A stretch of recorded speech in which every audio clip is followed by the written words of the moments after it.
Halo Sobat Daulagiri, sudah lama nih kita nggak ketemu dan ngobrol-ngobrol lagi di acara Outcast, Outdoor Podcast.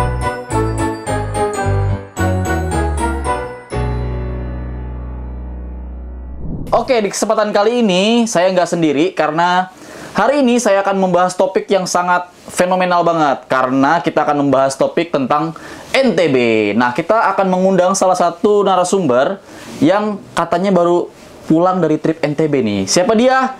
Kang Boding in the house. Welcome. Sudah lama kita tidak berjumpa.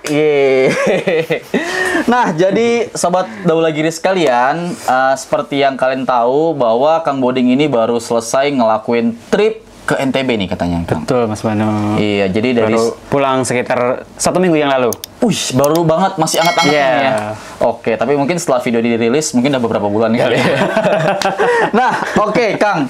Jadi kita tuh bakal tanya-tanya pengalaman Kang Boding setelah ngelakuin perjalanan ke NTB tuh ada hal-hal unik apa aja, lalu berapa sih budgetnya, nanti akan kita bahas nih Sob bersama Kang Boding di sini. Oke? Langsung aja kita tanya dulu, kenapa sih memilih untuk mengeksplor NTB? Ya, sebenarnya kenapa explore NTB karena berangkat pengen nyoba naik Rinjani sekaligus Tambora, Mas Banu. Itu awalnya dari sana, dan kemarin itu kita agak keluar dari konsep biasanya. Kalau biasanya ya udah, misalkan mau explore sebuah gunung yang ada di luar pulau, biasanya dari Pulau Jawa ke pulau yang dituju tuh langsung naik pesawat. Nah, kemarin itu pokoknya pengen cepet lah ya. Iya. Oke. Nah, kemarin itu mungkin di luar dari kebiasaan dan bisa dibilang ini pilot project ya, baru pertama kali soalnya. Jadi kemarin itu saya bikin konsep walaupun nggak sepenuhnya, jadi ceritanya kita backpackeran, Mas Banu. Tapi backpackeran di sini lebih ke fokus untuk masalah transportasi. Kalau untuk lainnya mungkin ya kita kombinasi ya, campur-campur.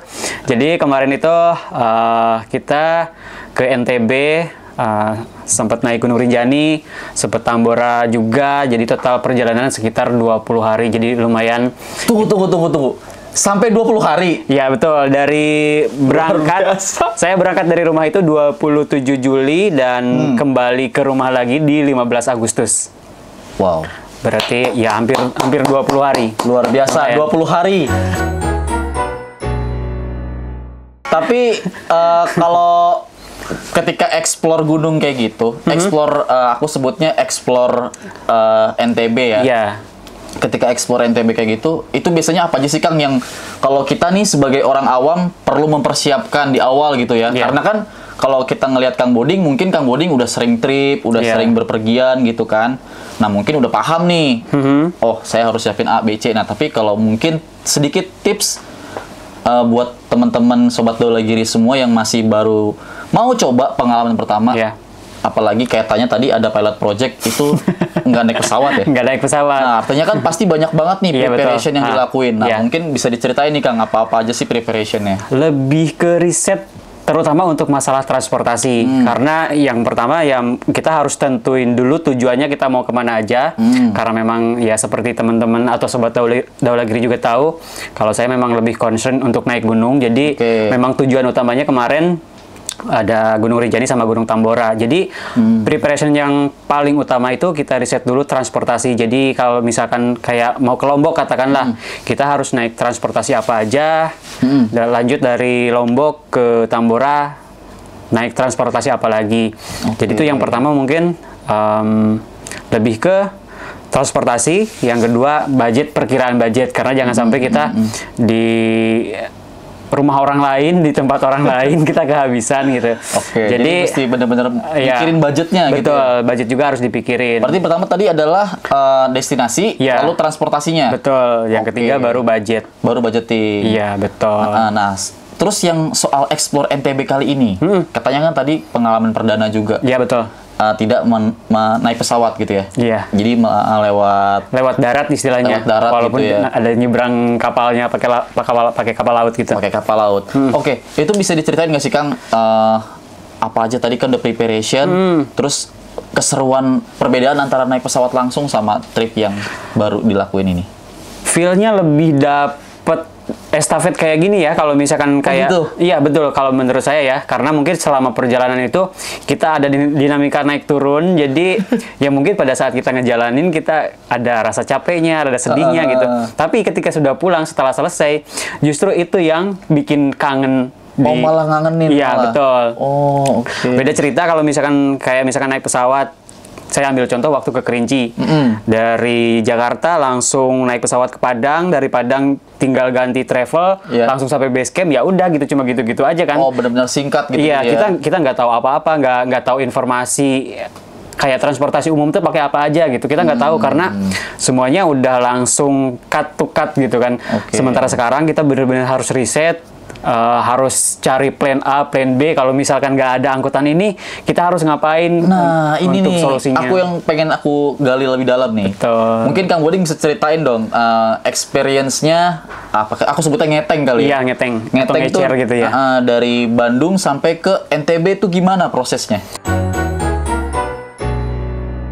Ya, untuk rute ya, pertama itu dari Bandung, saya pakai naik kereta api. Nah, ke Surabaya dulu untuk tujuan utamanya. Nah, kalau misalkan normalnya dari Bandung ke Surabaya itu yang paling murah itu di 240.000. Oke, 240.000 nih ya, tulis ya. Iya, 240.000. itu kalau normal ya. Kalau normal. Cuman karena ini kita metodenya backpackeran, kita harus cari budget, harus cari ongkos yang semurah mungkin. Nah, kita akalin dari Bandung itu, saya naik kereta yang ke Nganjuk. Ke Nganjuk? Ya, lebih tepatnya sampai stasiun Kertosono. Jadi dari Bandungnya itu stasiun Kiara Condong, relasi ke stasiun Kertosono. Nah, itu budgetnya itu cuma 84.000. Itu udah sampai Nganjuk itu? Nganjuk. Nah, dari Nganjuk itu, Nganjuk apa Madiun ya, saya lupa.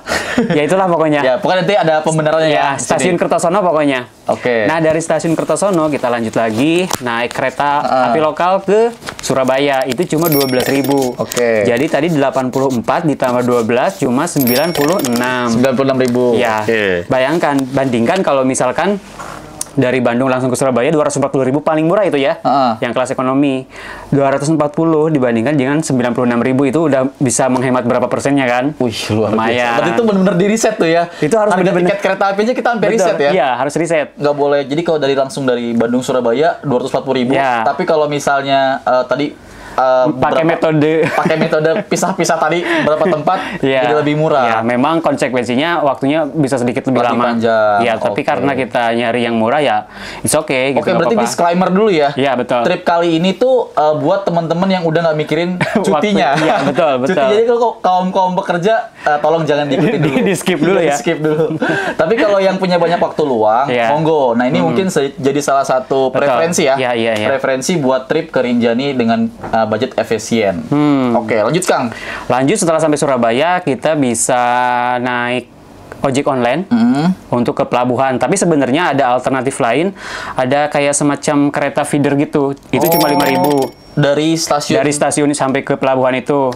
Cuma karena dari stasiun dari stasiun Gubeng. Gubeng ya? Dari stasiun Gubeng atau dari stasiun Surabaya Lama. Itu ke pelabuhan itu cuma 5.000 pakai feeder gitu. Tapi kemarin memang kita nggak dapat, akhirnya kita pakai ojek online 15.000. Gitu.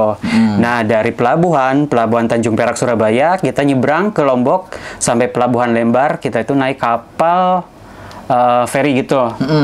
Itu kita di budget sebenarnya ada beberapa kelas ya. Ada kelas ekonomi duduk, maksudnya untuk dewasa, ada ekonomi duduk, ada ekonomi tidur, ada VIP gitu. Nah, kemarin saya memang ngambilnya yang di ekonomi tidur. Soalnya kalau misalkan di ekonomi duduk kita nggak bisa tidur, nggak bisa selonjoran gitu. Jadi nggak bisa istirahat lagi ya. Kalau di ekonomi tidur kita bisa duduk, bisa selonjoran segala macem. Itu dapat di angka 200.000. Nah, setelah itu baru dari pelabuhan Lembar Lombok itu di sana ada beberapa opsi. Opsi yang pertama kita bisa ngecer lagi. Itu tuh dari pelabuhan itu kita ke Mataram dulu, ke kantor Damri. Ke Mataram dulu. Itu bisa pakai ojek online atau bisa pakai bis. Nah, sampai ke Mataram. Dari Mataram itu bisa langsung naik bus yang ke Sembalun. Nah, ini tarif bisnya langsung ada. Nah, kemarin itu sebenarnya ini masih tanda tanya ya, karena kita kemarin nggak pakai metode itu. Oke. Karena kebetulan sebenarnya yang di riset itu gitu iya, ya. yang di riset itu. Yang di riset itu. Cuman karena kemarin ketika di lapangan beda cerita. Kayaknya ada cerita menarik. Iya. Jadi ketika di kapal itu setiap ada orang yang pakai carrier saya tanya. Oh, oke. Jadi saya tanya, itu pasti pengen naik gunung tuh ya. Itu kalau misalkan orang udah pakai carrier di Lombok, mau kemana lagi kalau bukan ke Rinjani. Iya. Nah, jadi setiap ada orang yang pakai carrier, saya tanya, kira-kira mereka pakai travel, apakah ada slot kosong atau enggak? Kita mau nebeng. Mau nebeng. Gitu. Okay. Waktu kemarin ada beberapa tim yang kita tanya dan kita nemuin di tim yang ketiga yang kebetulan sama-sama dari Bandung. Oke. Jadi mereka itu ada 7 orang. Jadi kalau mereka 7 orang kalau dibagi satu mobil kan lumayan sesak tuh, penuh tuh. Jadi pas begitu saya nanya kayak gitu, akhirnya mereka charter 2 mobil. Oh. Ditambah kita berdua. Okay. Jadi lumayan tuh kan. Share cost jatuhnya. Share cost jatuhnya itu jadi patungan. Kemarin kita kenanya di 150.000 per orang. 150.000 per orang. Jadi si mobil itu, satu mobil itu tuh travel itu di 600.000 ya dari Pelabuhan Lembar ke Sembalun itu. Nah kalau misalkan yang saya riset itu sebenarnya kemarin itu nggak langsung pakai Damri ya. Oke. Dari pelabuhan itu ke Mataram dulu. Dari Mataram baru. Dari Mataram ke Pasar Aikmel. Oh, ada lagi. Ada lagi itu berapa kali dari Pasar Aikmel baru ke Sembalun. Itu riset pertama. Tapi setelah sampai sana ternyata ada yang lebih benar, yaitu tadi yang saya bilang dari pelabuhan ke Mataram naik Damri. Naik Damri, dari Damri udah langsung ke Sembalun. Dan itu ongkosnya cuma 50.000. Dan itu lebih hemat ketimbang charter travel. Share cost tadi ya. Betul. Oke, berarti sebenarnya ada cara yang lebih hemat, cuma kemarin karena ketemu pas rombongan aja. Iya, betul. Tapi kalau teman-teman yang memang mau langsung mempraktekkan tadi cara yang lebih efisien dan lebih hemat, mungkin bisa dicoba tadi ya. Iya. Yang ke Mataram dulu, naik Damri ke Sembalun. Gitu. Oke, udah sampai ke Sembalun berarti nih ya. Ceritanya naik Rinjani. Belum Rinjani dulu. Belum ya. Oke, sampai Sembalun. Ada beberapa destinasi. Jadi untuk untuk Rinjani sendiri kan kita regisnya regis online. Oke. Sementara kita harus booking dari jauh-jauh hari karena kita nggak mau ngerasa keburu-buru. Jadi saya kasih spare waktu yang lumayan panjang.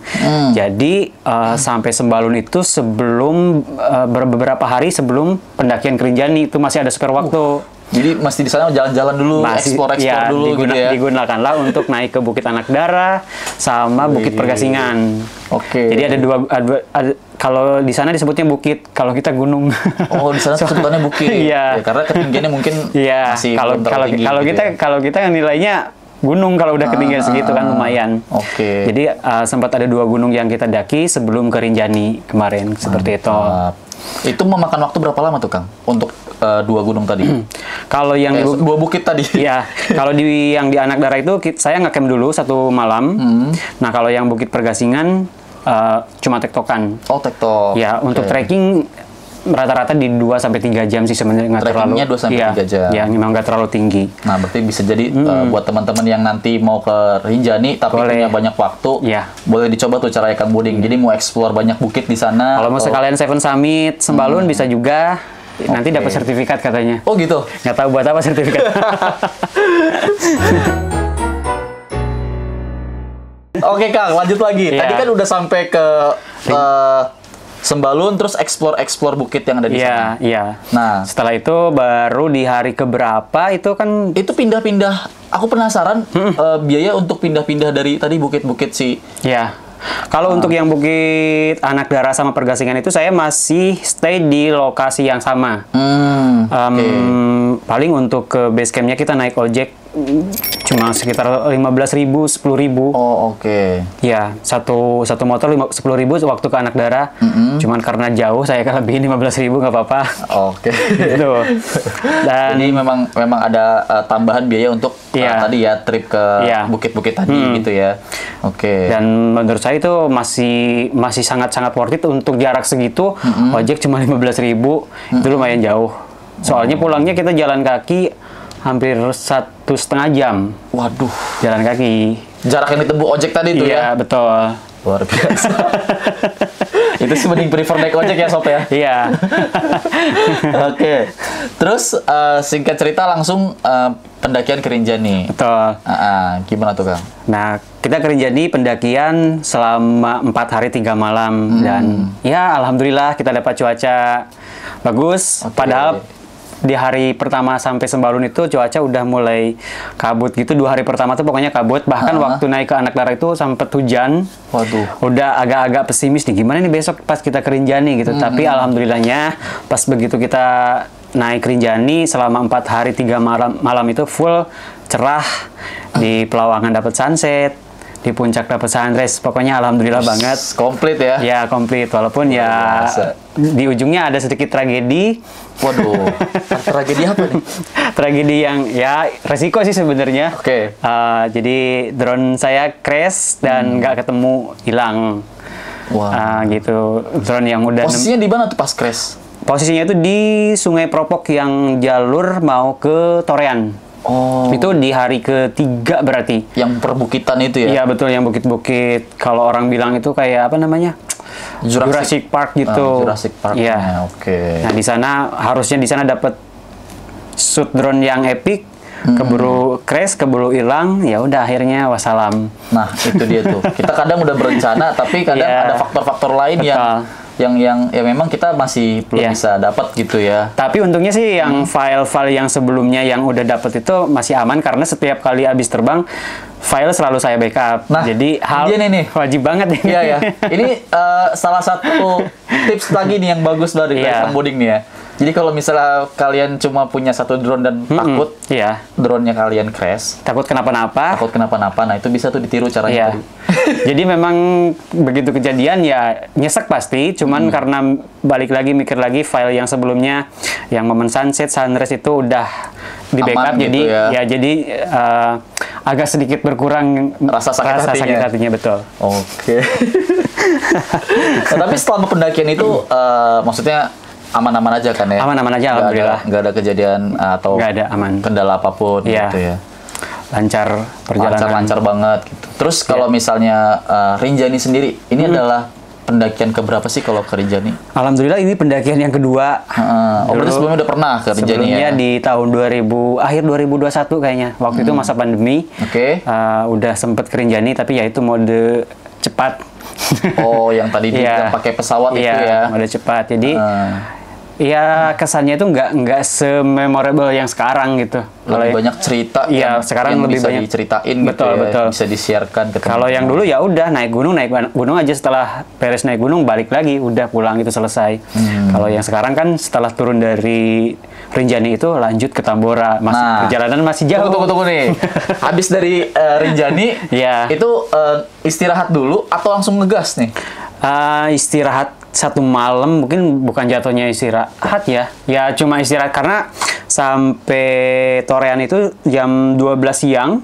Lintas berarti Sembalun Torean ya? Tapi kita kembali lagi ke Sembalun lagi dari Torean itu. Kemarin kita dapat tebengan. Sebenarnya kemarin kita digratisin sama tebengan. Terima kasih teman-teman yang dari Makassar. Luar biasa. Kok bisa ditebengin gratis? Iya, mereka tuh udah siap mau berangkat. Nah, kita datang, kita ikut kan masih bisa. Nah, dikasih tebengan lah sama mereka. Awalnya kita mau bayar, tapi karena mereka udah bayar juga, ya udah nggak usah katanya. Alhamdulillah, terima kasih. Luar biasa, baik-baik banget ya. Bener, ternyata baik-baik banget orang-orang kita tuh, orang Indonesia tuh. Gak nyangka banget. Culture-nya luar biasa ya, bagus ya. Oke, terus tadi katanya dari Sembalun, Torean, lanjut lagi ke Tambora. Ya, balik dulu ke Sembalun karena kita udah booking penginapan di Sembalun 1 malam. Jadi dari Torean balik lagi ke Sembalun? Betul. Karena kita mikir kenapa nggak nginep di Torean, karena kita ngejarnya transport dari Sembalun yang turun ke bawah. Itu pakai Damri, kita ngejarnya itu, makanya kita balik lagi ke Sembalun. Dan penginapan juga di sana? Iya, betul. Sebetulnya kalau kita mau, ya bisa aja nginep di Torean kan. Betul. Kalau misalkan kita mau pulang, kalau kita langsung pulang ke Lombok lagi, bisa aja dari Torean. Betul. Cuma karena kita ngejarnya yang mau lanjut ke Tambora itu, jadi kita ngejar Damri, makanya kita balik lagi ke Sembalun. Gitu. Kita nginep dulu di Sembalun 1 malam, besok pagi kita turun pakai Damri, sampai ke Pasar Aikmel. Dari Pasar Aikmel kita lanjut lagi pakai bis ke Pelabuhan Kayangan. Dari Pelabuhan Kayangan itulah baru kita nyebrang ke Sumbawa itu ke Pelabuhan Pototano. Pelabuhan Pototano. Iya betul. Nah itu kan versi saya. Nah, ada lagi yang versi benernya. Gimana tuh Kang? Ternyata banyak juga ya? Iya, versi yang bener itu gini. Kita tuh dari Sembalun balik aja ke Mataram, ke Lombok lagi. Dari Mataram barulah kita naik bis yang ke Dompu. Sebenarnya bisnya yang ke Bima ya, cuman kita turunnya di Dompu. Iya, karena kalau pakai metode yang saya yang kemarin itu, yang kita nyebrang manual dari Pelabuhan Kayangan ke Pototano, nanti di Pototano itu gak ada transport yang ke Dompunya. Susah. Kita kemungkinan dapat transportnya itu susah banget. Terus itu kemarin gimana dong? Nah itu ternyata ada keajaiban lagi. Luar biasa. Jadi itu versi benernya tuh gitu ya? Versi benernya itu kita dari Sembalun itu balik lagi ke Mataram. Dari Mataram naik Damri. Sorry, maksudnya dari Sembalun naik Damri ke Mataram. Nah dari Mataram itu naik bis yang ke Bima turun di Dompu. Pokoknya dari Mataram itu naik bis ya? Ya betul. Nah kemarin itu setelah kita sampai di Pelabuhan Pototano, ya udah lah kita turun gitu kan, gimana nanti aja. Tapi ajaibnya tiba-tiba dari belakang itu ada yang klakson mobil dan mereka ngasih tumpangan untuk sampai ke Sumbawa Besar. Yang mana harusnya itu transport dari pelabuhan ke Sumbawa itu memang susah banget, nggak ada malah kan. Nggak ada transport resminya. Kita modal nekat aja. Dan beruntungnya, ya sebenarnya si orang tersebut ketika di kapal tadi tuh kita sempat ngobrol dulu. Cuman kita nggak ada obrolan saya ikut nebeng apa gimana, nggak ada ke sana. Nggak ada ke situ. Cuma ngasih tahu mau ke sini. Iya gitu betul. Giliran udah turun, lagi jalan mau keluar pelabuhan, diklaksonin, dikasih tebengan sampai ke Sumbawa Besar. Wih, itu jaraknya berapa jauh kalau boleh tahu? Pokoknya kita perjalanan 3 jam lebih. 3 jam lebih? Betul. Wow. Terima kasih buat Mas Muri. Saya masih ingat namanya. Thank you, Mas Muri. Udah ngebantuin Kang Boding. Iya, terima kasih banyak atas bantuannya. Itu sampai 3 jam itu perjalanan ya? Iya. Pokoknya sampai Sumbawa Besar itu jam 8 malam lah, pokoknya udah malam. Udah malam gitu. Nah, dari Sumbawa Besar itu barulah kita naik travel ke Dompu. Oh, itu tadi yang harus dari Mataram itu. Soalnya si posisi pelabuhan itu tuh bukan di kota besar. Kalau Sumbawa Besar itu udah kota. Jadi transport umum udah banyak. Udah banyak ke area situ. Gitu, ya. Jadi kita tuh dikasih tumpangan itu sampai ke kota besarnya gitu, dari pelabuhan. Nah, dari Sumbawa Besar kita naik travel sampai ke Dompu sekitar 3 jam lagi. Pokoknya sampai Dompu itu tuh jam 1:30 malam. Setengah 1 malam itu baru sampai. Itu posisi kita belum dapat penginapan, lagi nyari penginapan. Kita ngandelin dari Google gitu.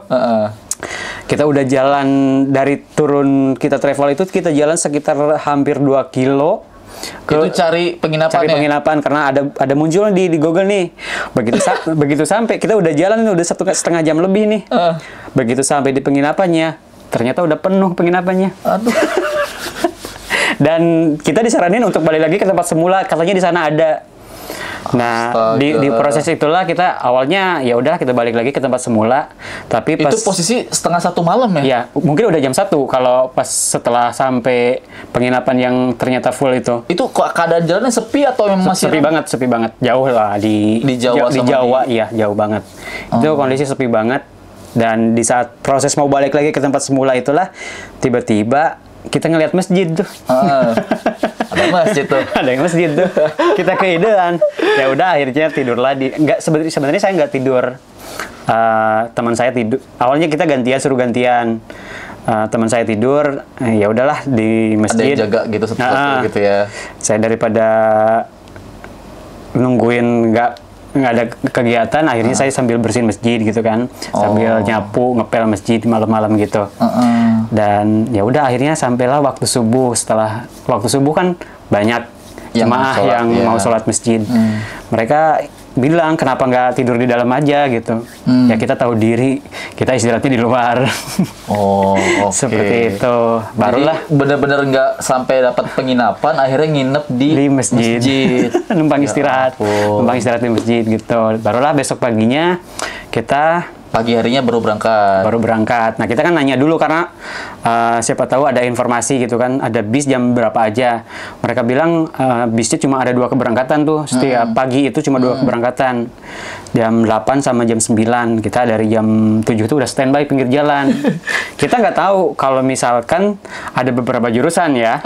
Nah, begitu ada bis pertama, ya udah kita berhentiin langsung naik gitu kan. Kita nggak tahu karena kita mikirnya cuma satu jurusan yang mau ke, itu namanya Desa Pancasila. Desa Pancasila. Yang mau ke Tambora itu. Oke. Kita mikirnya ya cuma satu jurusan itu doang. Ya udah, saking excitednya kita langsung naik tuh. Kita jalan berapa kilo gitu. Kita sambil ngecek Google Maps. Sekarang itu penting banget ya. Kalian sebelum naik itu kita harus cek rute di Google Maps, perkiraan kemana. Nah, sambil jalan saya coba cek Google Maps lagi. Ternyata melenceng tuh belok. Oh, bukan sesuai ke titik itu. Iya, betul. Harusnya itu kalau yang mau ke Desa Pancasila tuh lurus. Nah, ini dia tiba-tiba si bus tuh belok ke arah kanan. Namanya itu ke Sanggar gitu nama tempatnya itu. Ya kita Tapi Kang Boding langsung notice tuh, langsung ngeh gitu. ya? Begitu kita belok, kita udah di luar jalur, langsung nanya kan sama kondektur, ini mau kemana? Mau ke Sanggar. Kita bilang mau ke Pancasila. Ternyata salah. Akhirnya kita turun. Buat balik lagi ke jalur semula. Tapi nggak apa-apa, ini kan Dramanya pelajaran panjang ya ternyata ya. Nggak apa-apa, ini pelajaran buat kalian biar kalian jangan Nggak sampai mengalami ngalami hal yang sama gitu. Dan di sana dapat keajaiban lagi tuh. Kita tuh kan turun dari bis itu buat balik lagi ke tempat semula. Itu jaraknya udah berapa jauh tuh? Udah sekitar 5 kilo. Sekitar kurang lebih 5 kilo Ya, jaraknya. sementara kan kita jangan sampai ketinggalan, jangan sampai telat, takut ketinggalan yang bis yang cuma 2 itu. Iya, yang benar-benar cuma ke arah itu. Iya, cuma 2 itu ya. Cuma 2 keberangkatan. Kita jangan sampai ketinggalan. Oke. Akhirnya kita tuh nyoba nyari mobil apapun yang bisa ditebengin situ gitu ya. buat balik lagi. Nah, ajaibnya tiba-tiba ada seorang pedagang, dia tuh lagi jualan ikan pakai kotak gabus gitu, styrofoam. Dia nanya mau kemana, mau balik lagi ke tempat semula, kita ceritain gitu kan. Dia rela ngeluangin waktu buat berhentiin mobil pickup gitu, buat supaya kita bisa nebeng. Karena katanya kalau misalkan kita yang berhentiin, belum tentu mereka mau, harus orang lokal sana. Oh, begitu. Kata si abangnya. Dan saya karena saking paniknya waktu itu saya mohon maaf nggak sempet nanya nama gitu. Oke, tapi terima kasih. Tapi terima kasih banyak. Iya, betul banget. Udah bantuin Kang Boding juga. Tapi kalau nggak ada Bapak itu nggak kebayang. Nggak kebayang, lama banget. Transportasi lagi. Nggak ada. Paling kalau maupun nunggu bis yang dari sana, yang dari Sanggar tadi, dan belum tentu jam berapa. Yang ini sementara ini kan cuma dua aja. Iya. Akhirnya gitu, dan untungnya kita sampailah tepat waktu. Kembali ke tempat semula, bis sudah sampai, jalanlah kita ke Desa Pancasila dari Dompu itu. Oke. Kita perjalanan mungkin kurang lebih 2-3 jam. Untuk ongkosnya 50.000. Sebenarnya kalau untuk warga lokal sana cuma 40.000. Oke. Cuma karena kita mungkin mereka tahu kita pendatang, mereka ngasih harga 50.000, kita juga nggak masalah karena kita bawa carrier juga. Jadi kita dikasih, maksudnya diminta 50.000, kita nggak masalah sebenarnya. Kita ikhlas-ikhlas aja. Nah, sampailah Desa Pancasila itu masih siang, masih jam 1-an kayaknya. Langsunglah naik ojek ke base camp. Tambora, betul. Dan kita sewa penginapan. Nah, untuk di Tambora sendiri, penginapannya lumayan lebih murah ketimbang di Lombok. Di Sembalun, kalau di Sembalun itu untuk penginapan, range-nya itu di sekitar 200-an, mulai dari 200. Nah, kalau di Tambora, itu mulai dari 150.000. Oh, lebih murah 50.000. Iya, cuman bedanya kalau di Lombok itu makanan lebih murah. Satu kali makan kita cuma 10.000. Masih ada tuh makanan yang jual 10.000-an. Bahkan yang 7.000 juga ada. Oh iya? Iya. Kayak nasi, kalau di Jawa itu nasi kucing gitu ya. Oh iya. Nah itu cuma 7.000-an, dan ya kalau standar, yang porsi standar itu 10.000. 10.000. Berarti pokok rata 10.000 lah ya. Pokoknya setiap kali makan kita 10.000 itu, dan itu udah Bahkan udah hari keberapa itu karena kita udah tiap hari kan beli ke sana. Iya. Itu 10.000 tuh udah macam-macam tuh sayurnya. Udah ada lauk, udah sayurnya macam-macam itu. Oke. Oke, perjalanan ke Tambora singkat cerita aja nih Kang. Nah, kita itu di Tambora itu kita nggak langsung naik besokannya, jadi istirahat dulu 1 hari. Oh, Karena kebetulan kita tuh sampai base camp Tambora tuh hari Kamis, besok kan hari Jumat. Yes. Jadi hari Jumat kita istirahat dulu karena biar bisa Jumatan juga. Jadi baru kita naik Tambora di hari Sabtu. Oke, disclaimer lagi buat yang punya banyak waktu. Kalau yang dikejar waktu nggak berlaku. Dikejar waktu nggak bisa. Nggak berlaku. Oke. Singkat cerita pengalaman ke Tambora. Nah, pengalaman ke Tambora tuh jadi memang Tambora sendiri masih cukup treknya itu masih cukup riskan. Kalau misalkan kita berangkat sendiri itu masih cukup riskan, banyak yang tersesat. Bahkan di waktu saya naik pun ada satu rombongan yang memang tersesat. Oh ya? Ya, mereka tuh dievakuasi sampai jam 1 malam. Yang 2 orang itu udah berhasil ditemuin. Oke. Di malam itu, nah yang 1 orang baru ketemu tuh pagi. Dan kita memang benar-benar sebagai saksi ketemu gitu. Tapi aman kan maksudnya? Aman, sampai... iya. Oke. Jadi cukup rawan, jadi memang disarankan, bahkan mungkin diwajibkan pakai guide. Pakai guide. Iya, akhirnya kita putusin pakai guide. Sebenarnya kemarin itu kalau misalkan ada file GPX, mungkin kita berani tanpa guide, cuman karena memang kita nyari di internet pun nggak dapet. Akhirnya ya nggak ada pilihan lain untuk tetap pakai guide. Sewa guide gitu. Betul.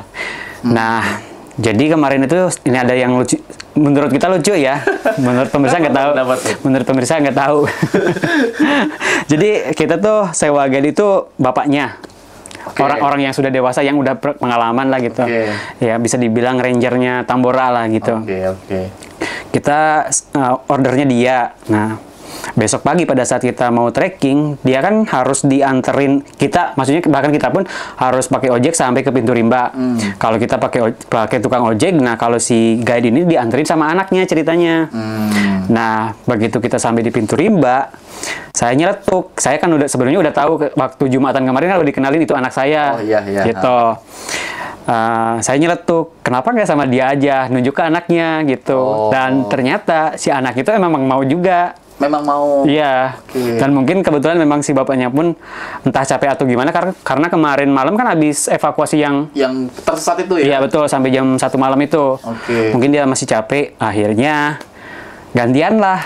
Jadi anaknya yang nemenin yang jadi guide ke atas. Tapi maksudnya memang udah sering juga. Sering juga dia umurnya itu lulus SMA. Oh, sudah lulus SMA. Mungkin sekitar 19 tahunan lah ya. Dan dia pertama kali naik ke Tambora dari kelas 3 SD katanya. Jadi memang udah hatam. Power of Warlock ya. Jadi cukup hatam, jadi cukup aman ya. Dan itu statusnya guide ya, bukan porter. Jadi benar-benar buat nunjukin jalan aja. Betul. Kalau untuk barang-barang keperluan kita memang kita bawa sendiri. Dibawa sendiri. Iya, beda sama Rinjani. Kalau Rinjani kan statusnya porter. Kalau yang di Tambora itu guide. Nah, akhirnya kita start trekking itu dari pintu rimba tuh jam 8.35 tuh, setengah 9 pagi. Ceritanya kita jalan-jalan sampai camp area itu di jam setengah 1 siang, habis zuhur lah dikit lah. Nah, istirahat lah. Nah, kita kan memang disaranin untuk camp areanya di pos 3. Tapi ini udah ketawa nih, ada tapi. Ada tapinya. Kita tuh kan memang rada-rada aneh ya. Nah, awalnya tuh kita tuh camp area di pos 3. Karena kita pengen sepi, ya udah kita ngacampnya di pos 5 aja biar sedikit lebih kebuka juga kan view-nya. Pengen cari view yang kebuka ya. Betul. Nah, tapi masih diperbolehkan kan sebenarnya? Masih diperbolehkan. Masih diperbolehkan ya teman-teman ya. Nggak apa-apa diperbolehkan, cuma resikonya kita harus bawa air dari pos 3. Nah, itu. Jadi harus tahu juga resikonya. Harus tahu resikonya. Dan kita memang udah siap untuk itu sebenarnya. Tapi begitu kita sampai di pos 3 itu kondisi udah mulai kabut tuh, mulai turun gerimis. Kita nggak bayangin gitu. Dengan kondisi kayak gitu, bawa air, gendong carrier ke pos 5, masih lumayan jauh, nanjak pula. Akhirnya tiba-tiba kepikiran, keidean, gimana kalau kita tetap pasang tenda di sini di pos 3, tapi kita summit di hari yang sama, di hari ini. Dan akhirnya mungkin kita start dari pos 3 itu sekitar jam 2, summit di hari yang sama. Itu langsung sampai puncak itu di jam 6 sore. Jam 6 sore. Iya, jam 6 sore kita. TikTok itu hitungannya berarti ya. Mungkin bisa dibilang TikTok. TikTok tapi dengan style pendaki. Pendaki ya. Itu kita jalan itu sejauh 24 kilo. Kita kan pakai smartwatch, ada itunya kan. Track langkah. Iya betul. Lama berapa jauh Iya. gitu ya. Kita 24 kilo sampai puncak jam 6 sore, tapi perlu kalian tahu jam 6 sore di sana itu setara dengan jam 5 sore di sini. Karena waktunya Indonesia Timur. Iya betul, ada perbedaan waktu 1 jam. 1 jam. Iya, jadi masih terang jam 6 sore itu masih terang. Ya di puncak kita nggak lama, cuman paling setengah jam, udah langsung turun lagi sampai camp area jam 9 malam. Jadi besok pagi orang lain itu pada sibuk mau summit, kita santai-santai. Udah selesai gitu, luar biasa. Udah selesai, nah begitu. Oke, jadi Kang Boding terima kasih banget itu Iya.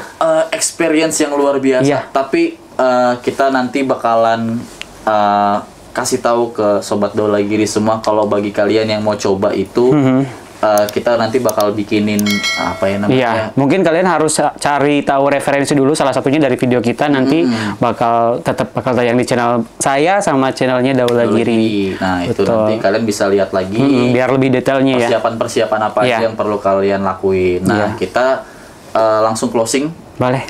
di podcast kali ini. Jadi terima kasih banyak Kang Boding. Terima kasih udah juga, mau datang ke Mas Bano. studio kita Iya. yang sederhana ini.